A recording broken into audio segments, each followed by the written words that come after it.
Bismillahirrahmanirrahim. Assalamualaikum warahmatullahi wabarakatuh. Hamdan wa syukran lillah, salatan wa salaman ala rasulillah wa ala alihi wa ashabihi wa mawala. Syukur alhamdulillah kita persembahkan kepada Allah subhanahu wa ta'ala.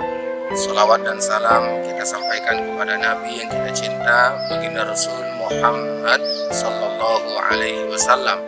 Mudah-mudahan nanti di yaumil mahsyar kita semua akan mendapatkan syafaat dari beliau. Amin amin ya rabbal alamin. Hadirin seluruh pemirsa yang menyaksikan video ini, insyaallah kita semuanya dirahmati dan diridhai Allah subhanahu wa ta'ala. Kita selalu bersyukur kepada Allah dalam setiap keadaan, dalam setiap momentum yang kita jalanin, karena semua itu bahagian dari karunia dan nikmat Allah Subhanahu wa ta'ala. Hari ini kita semuanya sedang diuji oleh Allah Subhanahu wa ta'ala dengan menyebarnya wabah virus corona COVID-19.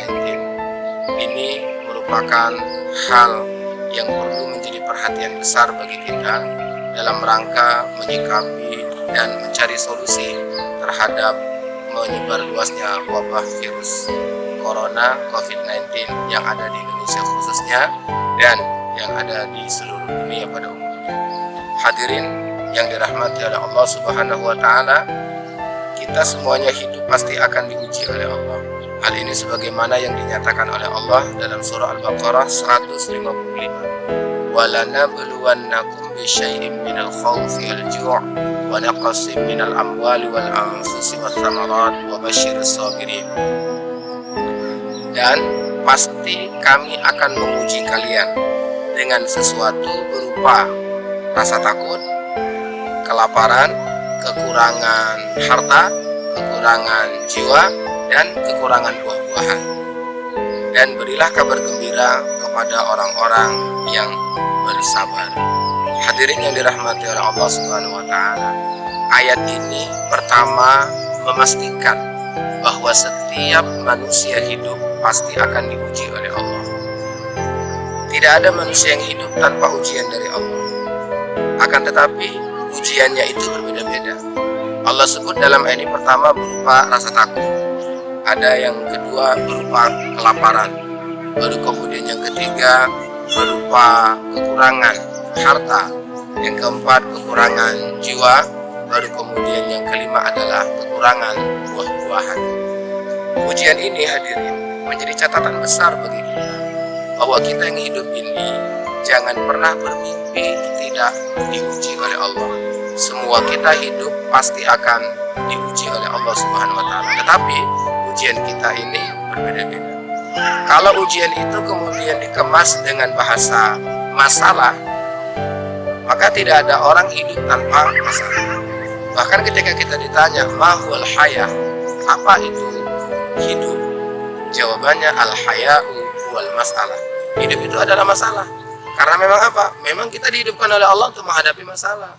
Lihat ketika bayi lahir, dia menangis. Kenapa tidak ada yang tertawa, malah menangis? Itu menandakan bahwa sebenarnya seorang bayi yang dilahirkan itu lebih bahagia di dalam rahim seorang ibu daripada harus keluar ke bumi ini.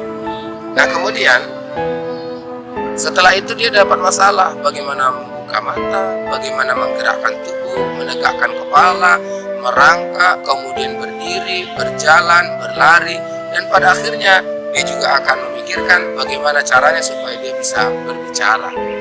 Hadirin yang dirahmati oleh Allah, makanya Dr. Aid Al-Qarni dalam kitab La Tahzan menyebutkan apa? Indahnya hidup bukan ketika kita tidak punya masalah, tapi indahnya hidup adalah ketika kita bisa mengatasi masalah. Maka jangan pernah patah semangat, jangan pernah pesimis dalam hidup. Ingat, setiap manusia yang hidup dihadapkan masalah, dan fitrahnya kita manusia adalah bagaimana bisa menghadapi masalah. Hadirin yang dirahmati oleh Allah Subhanahu wa ta'ala, selanjutnya ayat ini memberikan catatan beberapa ujian.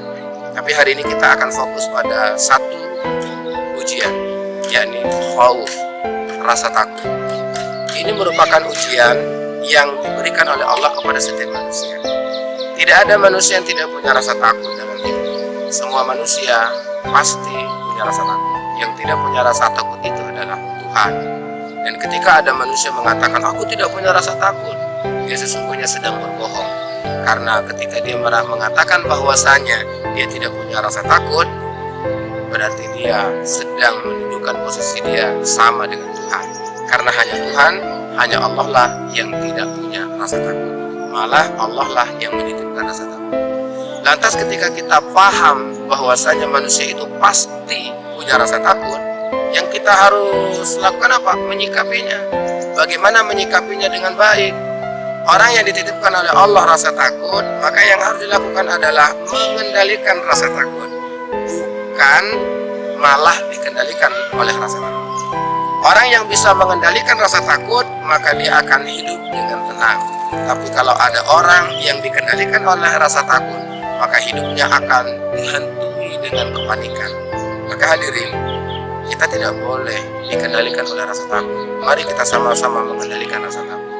Virus corona itu memunculkan ketakutan dalam hidup. Tapi biasa, namanya juga manusia, punya rasa takut, biasa. Takut kena wabah virus corona, takut meninggal dunia, biasa. Itu ketakutan yang biasa, tapi kita kendalikan. Jangan ketika ada masalah, kemudian kita ketakutannya luar biasa, muncul kepanikan, dan pada akhirnya apa? Pada akhirnya kita tidak bisa menyelesaikan masalah, malah mungkin bisa jadi kita akan menambah masalah. Nah, secara alami kita juga sudah memahami konsep-konsep yang diajarkan. Kalau kita mengikuti petunjuk para medis, maka kita akan menjumpai solusi. Solusinya itu apa? Barang siapa yang ingin terhindar dari wabah virus corona, maka dia pertama jaga kebersihan. Kemudian yang kedua adalah banyak minum air mineral. Kemudian yang ketiga, gunakanlah masker bagi siapa saja yang mengalami sakit. Kemudian yang keempat, tumbuhkan imunitas dalam tubuh dengan memperbanyak konsumsi vitamin C dan vitamin D. Kemudian pemerintah juga menganjurkan kepada kita yang harus kita taati adalah social distancing, yakni bagaimana kita bisa menjaga interaksi sosial kita, dalam arti bahwa kita disuruh untuk menjaga jarak dan lain sebagainya. Hadirin yang dirahmati oleh Allah Subhanahu wa taala, setelah itu kita laksanakan, maka proses ikhtiar itu selesai. Dan memang manusia diperintahkan oleh Allah untuk menjalani ikhtiar, bukan untuk menentukan hasil, tapi diberikan kewenangan oleh Allah untuk berikhtiar. Selanjutnya, bagaimana kita sebagai hamba Allah? Umat Islam itu dituntut untuk apa? Umat Islam itu dituntut untuk memahamkan dirinya tentang semua yang ada dalam hidup kita, semua yang terjadi dalam hidup kita. Ini semuanya adalah atas kehendak Allah. Makanya kita harus sadar bahwa virus corona ini bahagian dari keputusan Allah. Ini bahagian dari kehendak Allah yang harus kita sikapi dengan baik. Nah, karena kita sadar bahwa ini semuanya dari Allah, maka kita semua harus mengambil sikap yang terbaik. Sikap yang terbaik itu apa? Sikap yang terbaik itu adalah pertama, yakni jangan jauhi Allah. Jangan jauhi Allah berarti semakin dekatlah dengan Allah. Kita semuanya tahu bahwa ketika kita dalam masalah besar, yang kita lakukan bukan malah menjauh dari Allah, tapi kita akan menjadi orang yang semakin dekat dengan Allah. Kemudian yang kedua kita diperintahkan oleh Allah Subhanahu wa taala untuk meminta pertolongan. Dalam Al-Qur'an Allah berfirman, "Wasta'inu bis-sabri was-shalah." Dan mintalah pertolongan kepada Allah dengan sabar dan salat. Berarti tugas kita yang kedua adalah bagaimana kita menanamkan kesabaran, baru kemudian kita rajin melaksanakan ibadah sholat. Sabar itu dalam arti apa?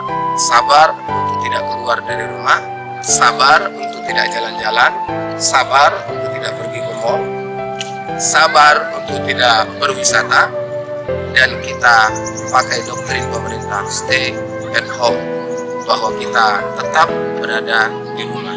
Dan ini menjadi catatan besar untuk kita. Sholat ini merupakan sebuah kewajiban. Dalam kondisi bagaimanapun, sholat tetap kita laksanakan. Kalau tidak bisa berdiri, maka dengan duduk. Kalau tidak duduk, maka dengan berbaring. Kalau berbaring dengan menggerakkan tubuh tidak bisa, maka cukup dengan bahasa isyarat.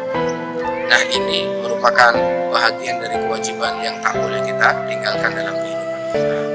Selanjutnya, yang ketiga adalah perbanyak sedekah. Rasulullah dalam beberapa riwayat menyebutkan bahwa salah satu hal yang bisa menolak bala dalam kehidupan kita adalah sedekah. Ketika kita rajin sedekah, maka tolak bala itu akan hadir dalam hidup kita, dan kita akan dijauhkan oleh Allah dari bala dan bencana. Bagi kita yang punya harta berlebih, lihatlah sekeliling kita. Sekarang dengan adanya virus corona, maka ekonomi morat-marit, ekonomi hancur. Yang biasa bekerja, dia tidak bekerja. Yang biasa beraktivitas usaha, dia menghentikan usahanya. Semua selama adanya wabah virus corona ini hampir dikatakan berhenti dalam berikhtiar dalam hidup.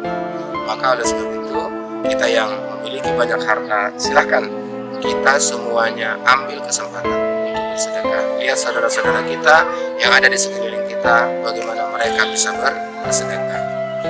Kemudian yang keempat adalah berdoa. Mari kita sama-sama berdoa kepada Allah. Kekuatan hidup manusia itu ada pada doa. Kekuatan hidup manusia itu ada pada permohonannya kepada Tuhan. Ingat, ad-doa'u mukhul ibadah. Doa itu kuncinya ibadah. Maka kita semuanya yang rajin beribadah kepada Allah, jangan lupa berdoa juga kepada Allah Subhanahu wa Ta'ala. Kemudian kita juga tahu bahwa Rasulullah SAW juga bersabda, tidak ada yang bisa mengubah takdir kehidupan manusia kecuali kekuatan doa. Maka hadirin, gunakan kekuatan ini untuk menjadikan semuanya menjadi lebih baik. Karena sesungguhnya orang-orang yang selalu meminta kepada Allah, dia sedang merendahkan dirinya di hadapan Allah Subhanahu wa Ta'ala. Lalu kemudian yang kelima apa? Yang kelima adalah kita berprasangka baik kepada Allah. Kita juga harus membangun prasangka yang itu bisa menimbulkan optimisme dalam hidup. Ingat, dalam hadis qudsi, Allah bersama prasangka hati baik. Kalau kita ingin menciptakan suasana yang baik dalam hidup ini, maka kita berprasangka baiklah kepada Allah. Karena apa yang akan terjadi dalam hidup kita sesuai dengan apa yang ada dalam prasangka hati kita. Kita berprasangka baik, insya Allah virus corona COVID-19 ini akan segera hilang dan lenyap dari bumi yang kita punyai. Kita juga yakin untuk Indonesia, sesegera mungkin virus corona itu akan keluar dari masalah Indonesia. Maka hadirin yang dirahmati oleh Allah Subhanahu wa Ta'ala, kita semuanya berprasangka baiklah kepada Allah, bahwa Allah lah yang akan menghentikan semua ujian ini, menghentikan penyebaran virus corona. Mudah-mudahan kita semuanya selalu dalam lindungan Allah Subhanahu wa Ta'ala. Secara dunia kita berikhtiar semampu kita sebagai manusia, dan dalam Islam kita dianjurkan bukan untuk jauh kepada Allah, tetapi silahkan semakin dekatlah kepada Allah Subhanahu wa Ta'ala. Ingat hadirin, semua masalah pasti ada solusi. Setiap masa depan pasti ada harapan, dan ketika ada penyakit pasti ada obatnya. Dan kita semuanya harus bergandengan tangan bersama-sama menyelesaikan menghadapi virus corona yang membahayakan kehidupan kita. Dengan kebersamaan inilah, maka insya Allah virus corona akan lenyap dari bumi pertiwi yang kita cintai. Demikian, mudah-mudahan bermanfaat, dan insya Allah kita semuanya selalu dalam lindungan Allah Subhanahu wa Ta'ala. Wabillahi taufiq wal hidayah. Wassalamualaikum warahmatullahi wabarakatuh.